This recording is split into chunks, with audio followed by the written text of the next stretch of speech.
I'd like to thank everybody for their words here today. I'm Thomas Clark with Occupy Newfoundland. I spent 3 days sitting in at the house over the last few days, and I'd just like to share with you that I was really disgusted in the behaviour of some of our ministers. During question period, I believe it was on Wednesday when I was there, Kevin O'Brien, who is our Minister of Municipal Affairs, while other people were asking questions and addressing the Speaker, I heard him say peekaboo to people in the opposition across the floor about 25 times. There was about five or six questions that I couldn't even hear up in the gallery because he was being so rude.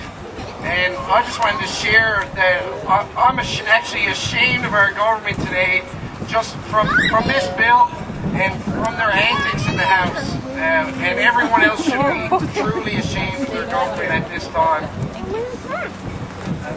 You know, one thing that this Bill 29 does is it sheds transparency on the PC government. Because now it's transparent that they don't want us to have access to information. They want to be able to grant it. What the cabinet decides is going to be secretive. And that's not good for people of Newfoundland and Labrador. It's only good for the current government and corporations and big business who want to have their dealings with the government hidden away. I thought Kathy knew better. I really did. And I thought they knew better as well. So it's very, very shameful that this bill is passed. You know, the only thing we can do now is have the petition signed and stand up for democracy. You know, Occupy Newfoundland is a non-partisan movement, and we're very, very interested in democracy of Newfoundland. Obviously, the PCs are not interested in it at this time.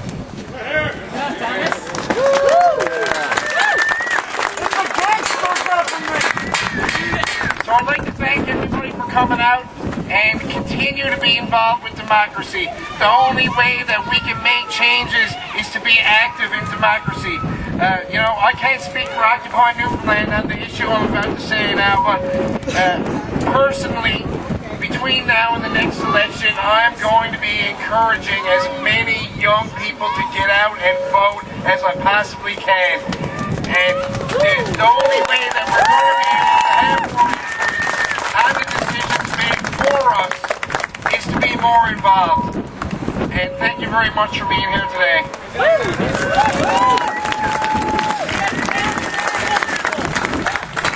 there anyone who'd like to come up and say a few words? The Tories may think it's fine, we say retract 29! The Tories say it is fine, we say retract 29! The Tories say it is fine, we say retract 29! The Tories say it is fine, we say retract 29! The Tories say it is fine, we say retract 29! Ladies and gentlemen, let's give a clap for Daniel Smith, the great cheerleader there. Let's hear it,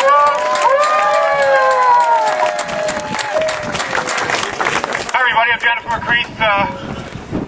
5 years ago I moved to Newfoundland to take a job as a civil servant to do some work to help compliance with, among other things, the Access Information Protection and Privacy Act. I spent 3 years helping this government body and many other government bodies comply with that act. It was a great act, and I hope that qualifies me to make a couple of quick points here.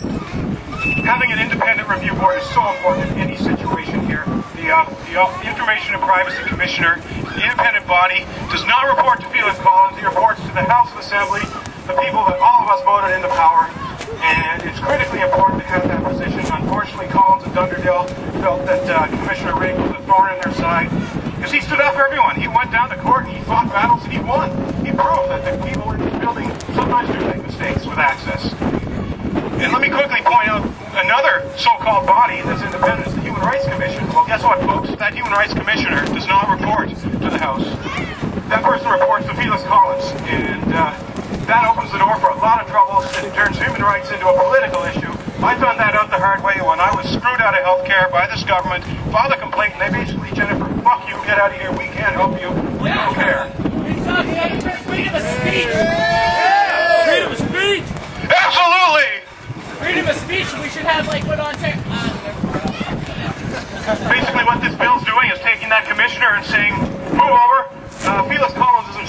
he'll decide what information matters here. And I think we all heard him in the House, and I was quite disturbed with a lot of things that he had to say. One more quick point, I want to look at Clause 9, since we weren't allowed to debate that in here, something that affects me strongly and personally. Go, Jennifer! No worse than Lorraine, I can't keep my notes in order.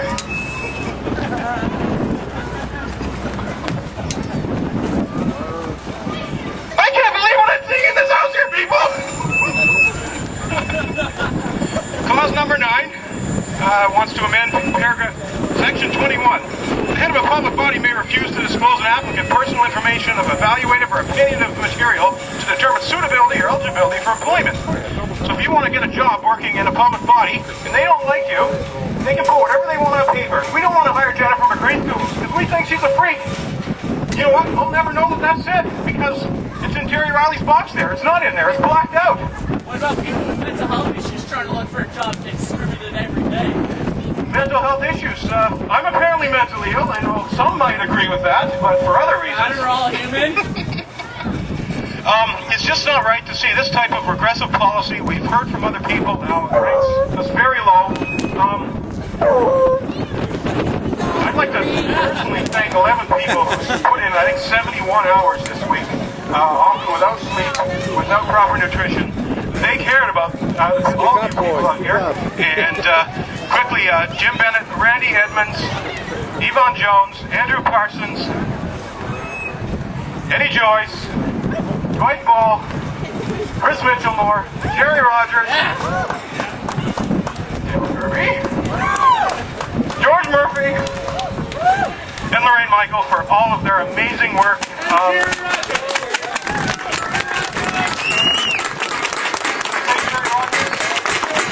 Jerry and I don't always get along on other issues, but we're 100% together and supportive on this one. And thank you, everyone, for coming out here. It means a lot, I think, thanks to the media. Any media still here? Yeah, they're here. I don't know. Thanks for covering this. Thank you, Telegram James, for all of your amazing tweets, standing up to people like Pauline. And I guess I will end it by saying thank you for listening to me, and I will be happy to turn it over to whoever wants to speak next. Jennifer, what about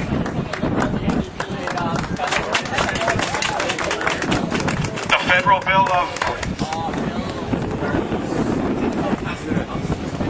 There was a budget bill and they went all night, so let's thank the NDPs, the Liberals, I guess the Green Party had someone there, and there was one independent seat for fighting the ridiculous Stephen Harper bill, so thanks to those people too. This is what democracy looks like! Show me what democracy looks like! This is what democracy looks like! Show me what democracy looks like! This is what democracy looks like! Show me what democracy looks like! This is what democracy looks like! Show me what hypocrisy looks like! That is what democracy looks like! I don't know if you know how all this went, but basically the Department of Justice was fighting a number of Freedom of Information Act requests based on solicitor-client privilege, right? And so it all went to court and it all got overturned. Basically, the Department of Justice lost, right? And this legislation basically overturns that court decision because it inserts provisions whereby that court case will never happen again. But in any case, so there were 14 cases that piled up while all of these court cases were being fought. And this will tell you about the flaws in the current system and the system we're going to see, because people were looking for information. And of the 14 cases that had piled up because there was purported solicitor-client privilege, most of them, there was no solicitor-client privilege, Mr. Ring, the Information Privacy Commissioner says. That did not exist. And in addition to that, some of the information that was purportedly under the veil of solicitor-client privilege was actually information that was available to the public. There was one collective agreement that was available to the public. There was one human resources policy manual that was available to the public. And in one case, the person who had filed the Freedom of Information Act request, well, the letter that person actually wrote to the government was taken out of the file because that person wasn't allowed to have access to that information. A letter they wrote themselves. They weren't allowed to have access to that because of solicitor-client privilege. I'm not making this up. Anyways, I wanted to share that because that's how ridiculous this actually is.